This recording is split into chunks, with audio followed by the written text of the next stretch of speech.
went to polls. The Congress had won Madhya Pradesh, but the BJP managed to wrest it back from the Congress. The Congress had won Rajasthan, big stakes battle for Ashok Gehlot there in Rajasthan. The Congress had won huge two-thirds majority in Chhattisgarh in 2018. Can Bhupesh Baghel come back for another term? And Telangana, of course, again, 88 seats, almost 90 seats, two-thirds majority there as well for the BRS. Can they come back for a third term? Rahul, opening comments. Well, macro picture, let's look at what's on test. On test is the Congress Party's position as the dominant national anti-BJP pole and its own standing in the India bloc as we go forward. I think that is really the baseline.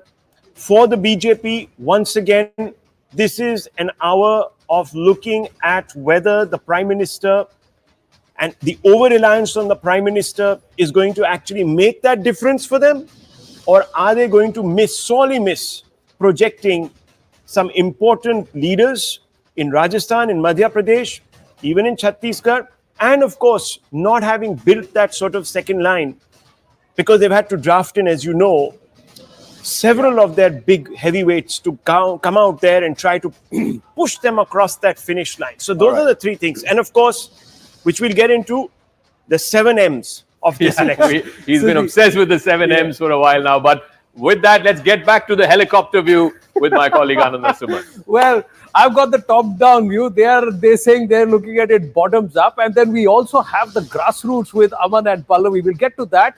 But the hard facts, the brass tacks is whether the voter will take the right stand. See, we're plugging in our shows also, ladies and gentlemen. But this is a signpost. Let's try and signpost some of the important factors. The alphabet of politics, the M Boleto with Rahul Shivshankar in just a bit. But this is what it is. It's the semi-final before the mega final. 5 states that will set the stage for 2024. 679 seats overall are up for grabs. It's a direct Congress versus BJP fight. Now, this sets the tone for BJP and the Congress, especially the Congress. In 3 states, they're fighting neck to neck, head to head. And whoever gets their nose up will also have their tail up for 2024. The impact on 83 Lok Sabha seats, although many would say that what happens in the state necessarily need not translate or behave in the same way when it comes to the center, because PM Narendra Modi has a different credibility and a different voter on their own. The thought process, Modi tujhse bair nahi, state mein jo bhi hai uski khair nahi, has been manifest many a times. Rajasthan, will it buckle a trend, a pattern which has gone nearly 2.5 decades? 18 years of anti-incumbency in Madhya Pradesh. Shivraj Singh Chauhan, the last time around, got booted up. The difference is very marginal, about 1 or 1.5% vote shares jumping here and there. Now, with what do the pollsters say or do, we'll have to wait and watch. This is a state, Telangana, that's not seen anybody else but the BRS and KCR. Will they look beyond him now? Is the Congress's Wapsi there? Or is the BJP going to move up from 1 seat, 7% vote share, and hit double digits? We've got to wait and watch. But more importantly, the caste factor. Will that come into play? And is there going to be the entire truism, or will it continue to remain the same way? Jo nahi jati, wo jati hai. Zaka Jacob, deep dive. All right, one big factor, one big constituency, vote bank. And Rahul Shivshankar has been talking about the big 7 M's, the Mahila M. There's a Mahila in our studios as well. We'll ask Pallavi Ghosh what she saw on the campaign trail and whether the Mahilas actually make a huge difference, particularly in Madhya Pradesh. What we have from the voter turnout figures, and this is fascinating for me, is that there were 18 lakh extra women voters. That is almost 2% of the entire electorate. That is not a small number. 2% additional voters, women, have turned up. Look at this, 2.41 crore was what the number of women who turned up in 2018, and now it's 2.72. That's 2% of the entire total electoral voter turnout in the state of Madhya Pradesh. What sort of bearing will this have, Pallavi Ghosh? Because both parties are claiming the women are turning up for us. I would find it very, very interesting, Zaka, because when I traveled there, I found that anti-incumbency was not so strong among the women. I mean, you know, I went to Budni, which of course is his constituency, and no surprises there. Obviously, they're going to be completely floored by Shivraj Singh Chauhan. But in the other areas, what I found was very interesting was that obviously there was a whisper campaign which said that Mamaji may not become the CM in case the BJP comes back to power. So there were women who were telling me that, you know, Ladli Behna Yojana, itna acha yojana hai. If Mamaji nahi rahenge, to kya hoga? I think that was a feedback which went back to the party, and suddenly you had the Prime Minister, the Home Minister, and party leaders talking about the Ladli Behna Yojana to make the point that this Yojana does not belong to Mamaji, it belongs to the entire party. But I think towards the end, what I started noticing was that the Mamaji factor. The fact is that, I did find a lot of women who felt reassured by the fact that if he becomes the Chief Minister again, we don't want a Ladli Behna Yojana minus him. We want the Ladli Behna Yojana plus him. I don't know whether he's still going to be the CM just in case the BJP comes back to power. And interestingly, the Congress also started sending a large amount of women. I mean, I was staying at this hotel and close by. I found every Congress women leader suddenly flown down, from a Supriya Shrine to Ragini Nayak, Alka Lamba, because they wanted to counter this Ladli Behna Yojana. Somehow they never got this feeling that what they are announcing for women, money into their accounts, the Priyanka Gandhi Vadra, would be able to counter or match up to the traction, say, a Ladli Behna Yojana. And I remember someone from the BJP told me in that office, we're going to watch the first 2 to 3 hours. अगर ज़्यादा से ज़्यादा महिलाएं बाहर निकल के vote डालती हैं, तब तो हम safe हैं. महिलाओं ने हमें बचा लिया. So I think in Madhya Pradesh. But the Congress has also been making a pitch for women, the guarantees, Priyanka Gandhi sort of becoming the centerpiece of the campaigning there. So the Congress is also claiming that those women are going to vote for us, like they did in Karnataka. Absolutely. See, Zaka, I think women voters in Madhya Pradesh have traditionally backed the BJP because Shivraj Singh Chauhan launched this very popular Ladli Lakshmi Yojana almost a decade back. So women traditionally have been with the BJP. What I think happened in the Madhya Pradesh election was that after the Karnataka experiment worked for the Congress, where they offered money to women, Mr. Kamal Nath in February announced that if he comes to power, he'll give 1,500 rupees to each woman. Yeah. Now this happened, and this Shivraj Singh Chauhan was very quick to come up with the counter, the CM Ladli Behna Yojana. He started it with rupees 1,000. By the time of the elections, he had taken it to rupees 1,250 per month, and he has promised in the election campaign that he will ultimately take it to rupees 3,000 rupees per month. Now that's a huge promise to give a woman 36,000 rupees a year. It's I don't know how he'll handle fiscal deficit if he comes to power and actually gives it. But I think that was a big issue. So when we traveled in the ground, so women said कि 1250 तो मिल रहे हैं, पर ये 3,000 भी मिलेंगे आगे जाके. So there was this, kind of allurement that this money is going to increase. But tell me, sorry to interrupt you, tell me before we bring in Rahul Shivshankar and go across to our reporters, across which state did you find the Congress party fighting as a unit? As one? As one unit. Saying the national leaders, local leader, everybody was there. See, my problem with Madhya Was it in Rajasthan, Madhya Pradesh, Chhattisgarh, or was it in Telangana? Digvijay Singh and Kamal Nath, the effort was showing that we were one. But I tell you that quick example, the day of that Kanya Pujan, Navami ke din, Digvijay Singh goes and gives a statement saying कि ये तो सिर्फ drama है, ये सब ढकोसला है, ये दिखावा है. Knowing very well this is something which is going to hurt the Congress party. And Shivraj Singh Chauhan instantly gave an interview that particular day, and I remember he didn't want to talk about anything political, but when I was interviewing, suddenly he himself raked this topic up. Because it suits the BJP, because वहाँ पे ये धर्म, religion, आस्था, कन्या पूजन, that matters a lot. आपने उसी का मजाक उड़ाया. So I think there was a sense within the Congress party that was Digvijay Singh actually breaking a rule. The silent factor is I think is going to be the women vote. And let's be honest, the Congress actually hasn't walked the talk. Now, you mentioned that, they've come out there and they've said that, look, we're going to give guarantees, this, that, the other. But the biggest symbolic expression of that would have to mean give more seats to women. Right. So where the Congress has failed completely, it hasn't given more seats. On that note, quickly, I'm just going to up the Mahila quotient here on the News 18 Mega Poll of Polls also. Swastika, Arunima, and Payal join us. Ladies, you've traversed the length and breadth. You've been into Chhattisgarh. Arunima, what's happening there? Is Bhupesh Baghel fighting on his own? Is there support for him? Is he going to hold on? What do you think the pollsters are going to say? So the big challenger for Bhupesh Baghel, of course, is T.S. Deo, the Maharaja. In Sarguja, which is in northern part of Chhattisgarh, it is T.S. Deo's bastion. So it all depends on how well, Congress party does in that area. He would want to throw his hat in the ring if the Congress manages to cross the halfway mark. But to give credit to Bhupesh Baghel, even though he has not been projected in so many words, so to say, as the next Chief Minister of Chhattisgarh if Congress is voted to power. And this is what Raman Singh underlined in his interview to me. He said, why is it that suddenly Baghel ki sarkar se the posters have started talking about collective leadership? Is it because they're not sure about Baghel? Is it because the Mahadev app and the other corruption charges are sticking to him? That is what Raman Singh's narrative was. But if you travel from Bastar is a microcosm in itself. Those 20 seats of Bastar are in a way the bellwether seats, because even though they are rural, they are as backward as you can think of in this country. The youth there is aspirational, and they are suddenly talking about growth, they're talking about employment, and they're talking about the price of rice. That's a key factor as well. Both the Congress and the BJP have promised the paddy procurement price at a higher level, 3,100 by the BJP. Baghel himself is confident that his promises, whatever direct benefit transfers he has made available to the tribals, and the general corruption allegation against the Raman Singh government also, that will ensure that he sails through. True. Arunima, Payal and Swastika both are there right now in Telangana itself. But Payal, you've done Brahman. And these 5 states together account for more than 25% of Bharat, 25 to 30%. Somebody was telling me this number. So tell me, what's your take? Is there going to be a twist in the tail? Is this literally a semi-final before the final? And what is the story within the story? I am not going to predict.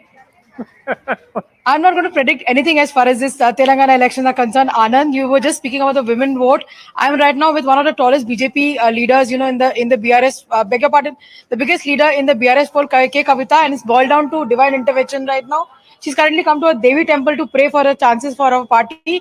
She'll be out in a bit from now. She'll be speaking to us. But like I said, there's a lot at stake as far as her party is concerned. Wash over me, let me far from my surroundings.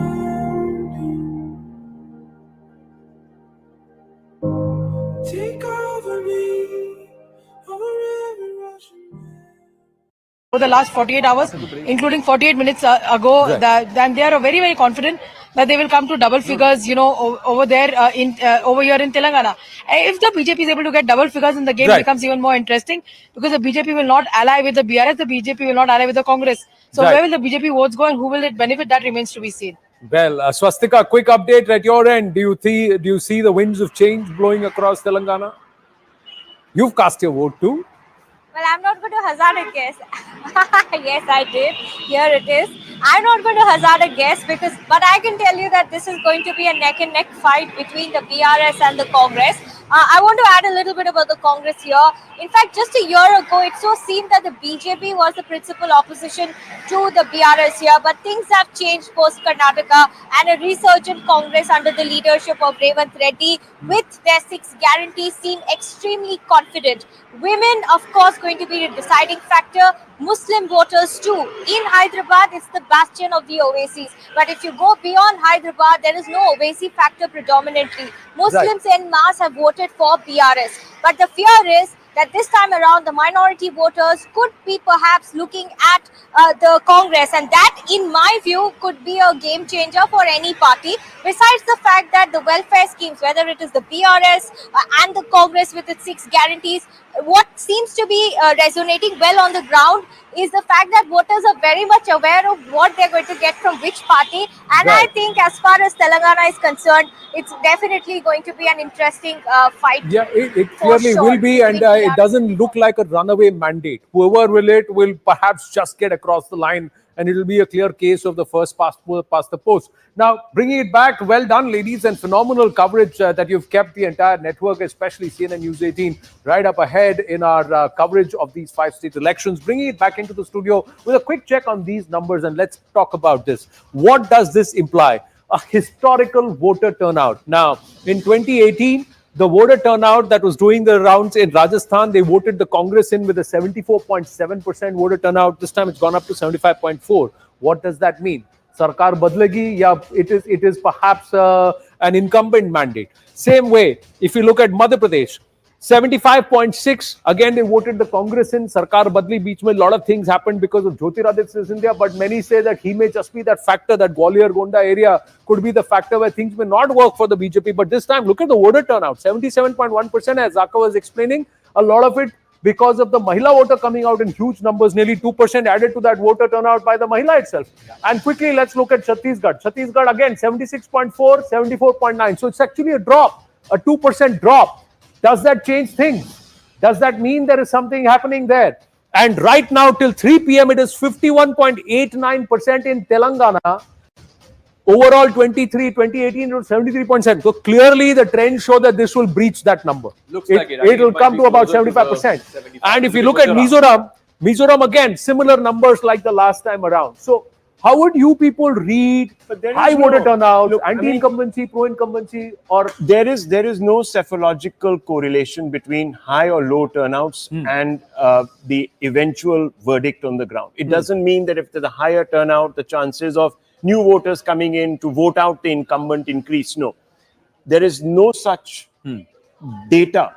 And I think But the standard thumb rule for the longest time has always been higher the voter turnout, greater the it's not proven anti-incumbency. psephologically. It's just not established psephologically. So you have a look at any number.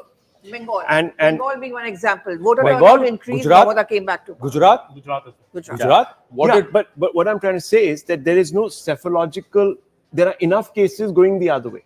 Yeah, that's what I'm saying. So it's a even Stevens kind of thing. Like For in every- Bengal and Gujarat, it was not anti-incumbency. Even It was Karnataka had high pro-incumbency. voter Exactly. turnout and So, it was an anti-incumbent I think vote, the one way of looking at it is the focus that political parties are actually putting on building their booth turning up the presence. votes. So Turning up the you know, you and there is so much emphasis now on that because the BJP really elevated it to an art form. It was actually the left first that did so in Bengal, but the BJP came on very strongly on that, and now every other party has realized and you know, this whole business of Mera Booth, you know, that slogan that is sort of used. Who did you see on constantly. ground Which effective I at the think famous the booth. Congress tried to do that because the Congress started this whole thing about booth mein, sipahi and all that stuff. And that's always been the weakness of the Congress party. And the fact is that they never could get the booth workers out. I mean, you know, you have those big bank campaigns, rallies, but the real work is done by that booth worker. That, you know, the And one of workers on the ground have to feel for it. that. It's a very good point BJP because one of the reasons for that really is that the Congress always had a plebiscitary form of politics, as a result of which the grassroots worker always felt left out because these paradrop leaders, etc., always felt left out, and therefore you didn't have that sort of participation when it mattered. And the BJP, in a way, has mastered this art of booth management. So I think it is a BJP which is generally very happy when the voter turnout goes up because they feel that they got their voter out. So BJP, I think, if you even see Prime Minister's tweets on the day of polling, it is always encouraging more voting. Yeah. So BJP feels that more voters come out, it wants to bring out its own voter. But Rajasthan and Madhya Pradesh में तो दोनों दफा No, when see, the voter percentage उधर went up in उधर मेरा 2018, they question got आपसे voted ये out. है कि who were the voters that were coming out और कौन वोटर निकाल रहा था? In the sense, the local candidates, when it comes to assembly elections, it's the regional satraps, right? So in the case of the regional satraps, who was it that was more effective? See, because Vasundhara Raje, Rani Sahiba, Rajasthan, was it a mega mood against Gehlot? Or were there those who were saying कि रानी को नहीं बनाया तो सबक सिखाएंगे? Last time around, that was a case that happened. She could influence about anywhere between 30 to 60 seats, people would say. Did you see that this time around? Chhattisgarh, many would say what's happening or what people are seeing across the country doesn't mean that's what's translating on ground. So that's what I'm asking you. See, I think Rajasthan, Anand, was a simple story that there was clear anti-incumbency on the ground. Wherever you went, people were speaking about that. There were major issues against the Ashok Gehlot government, be it the paper leak issue, be it generally corruption, be it generally also this issue of, I found this undercurrent of Hindutva as well. After the Kanhaiya Lal case, I saw the Kanhaiya Lal case was a few months ago, but that resonance of that case was, I found it across Rajasthan in many regions. Also, the other question you earlier asked, did they fight unitedly? In Rajasthan, there was no united front by the Congress. I think even people used to tell me, कि ये जो photo op हो रहा है, we realize the facade behind it. वो भी तो नहीं हुआ photo. Photo op भी नहीं. So do you think the Gujar See, the vote is going to problem is move away? that- Yeah, Because last absolutely. time from the नहीं, BJP पर it वो went photo away. op I तो think the BJP swing में भी नहीं हुआ. swing area in Rajasthan is going to be eastern Rajasthan. Right. वो photo अब तो बीजेपी में भी नहीं हुआ. वो फोटो अब तो बीजेपी में भी नहीं हुआ. Last time, the Gujar vote actually went away from the BJP. Yeah. So this time, because Pilot is sort of, I don't know, where he is actually in the party, where he stands in the party. I mean, there'll be a lot of talk. You guys will know better. There are two regions, Rahul. I think both in Madhya Pradesh and Rajasthan. Rajasthan, we have to look out for Eastern Rajasthan figures. Eastern Rajasthan, last time 54 seats. The BJP could only win 14 seats. That was because the Gujars in Eastern Rajasthan thought Mr. Sachin Pilot is going to become the chief minister. In fact, if you look at the Gujar vote, I can show that on the magic wall. The Pilot factor. Yeah. There's about 20 odd seats, I think. 42 seats. In fact, the Congress won 27. The BJP was number 3. Others had 11. There were independents, BSP, and so on. And much of this is in this Mewat region, Ajmer, Tonk, Dausa, that belt. Some of them in southern Rajasthan as well. But 27-4. That's almost like a 7-time number. Even though the vote share difference is only about 6 or 7%, but the number of seats, the BJP getting 4 and the Congress getting 27. Zaka, the other metric that you should pull out for Rajasthan is also the independents, because 20% really of the seats go to independents or others. So last time it was almost 22%. There you go. 27 of That's them big. won. ये सब अपना अपना candidate खड़ा कर देते हैं ना ticket these नहीं are मिलता। DSP BSP folks. helped Gehlot That's Sarkar right. to form I'm a government. asking- Arunima just wanted to jump in. She's outside. Yes, Arunima, quickly. Yeah. So, the point that Anand, you were discussing about how much of a, cohesive unit did Congress fight like, and what about regional satraps? So, I was in Chhindwara on the day Madhya Pradesh was voting. Kamal Nath is the one who's wanting to challenge Shivraj Singh Chauhan, and there at least the Congress party, it seems, was fighting as if their life depended on it. The reason for it, in his own bastion, Kamal Nath is facing the heat from Bunty Sahu. So in this time around, at least in Madhya Pradesh, in pockets that I saw, looks like Kamal Nath is trying very hard to ensure that Congress does act like a cohesive unit. Something I may not have seen in Rajasthan. I traveled there as well. Not even in Chhattisgarh. Not what even about in, the BJP? What about the I was BJP about to ask in the Madhya same Pradesh? Arunima, if you could tell us, what do you believe, has the BJP been able to sort of square its own sites in Madhya Pradesh, especially in the northern area, Gwalior, Arunima and etc.? then Aman. So, all right. So, in Madhya Pradesh, what I noticed was that if you're talking about the Gwalior belt, before the Scindia switch happened, Mr. Tomar was considered like this undisputed leader of that region as far as the Bharatiya Janata Party is concerned. This time around, Mr. Tomar faced a scare himself. There were these videos doing the rounds where allegations were made against his son, against his family. So there was a lot of chatter that I heard on the day of the voting about how the Gwalior belt is going to fare, and whether this, Scindia's coming to the Bharatiya Janata Party would prove to be an advantage or a disadvantage. We would know only on the third, but in the rest of the state also, it did look like that Shivraj Singh Chauhan is the only man who's putting out his 200%, even though it is not clear whether he will be the chief ministerial face if the BJP comes back to power. But I think both the Congress and the BJP are watching him very closely. BJP to see whether he can weave that magic. Congress because they want to take revenge. No, but the Look at elevation this for whole him as bell. civil aviation minister happened because he wove the magic when those 20 Yeah, but breakaways that's just why the happened. Congress wants him to fall here. The way it actually fell for the Congress, 31 out of 41 seats they won last time in this belt. That was the Scindia factor. This was the Scindia factor. And then out of this, 19 of them walked to the other side. So when they had by-elections, I believe a lot of them became ministers also. So the point is that this belt, and I think privately even the BJP leaders sort of were worried about this belt, but then this is only 40 seats. You got another almost 200 seats in the rest of the state. Correct. So can they compensate for the losses here in Gwalior Chambal Let's in the deep other dive parts? this. Let's deep dive but in Madhya this Pradesh. case- Last time, not just But in lost this in case- the Gwalior Chambal region, they also lost seats in Jabalpur region. Yeah, They of lost course. seats in the Indore region. But what was Eastern Rajasthan to the how Eastern Rajasthan brought Congress to power in Rajasthan? It was Gwalior Chambal which brought the Congress to power. Congress to power. Same thing. The people in Gwalior Yeah, Chambal see, thought I have to take a that- break, but the counter argument is that when the by-elections happened, Scindia redeemed himself. Out of those So he has to 22, redeem himself 19 or now, 20. because there are many people in the party, I'm sure, yeah. thinking that it may be a flash in the pan. then Where the other thing is that mantris, MPs and mantris, when they are sent back to contest assembly elections, what does that mean? Vidhan Sabha, what does that mean? The first numbers also after a break. Stay with us on the News 18 Mega Polo Polls.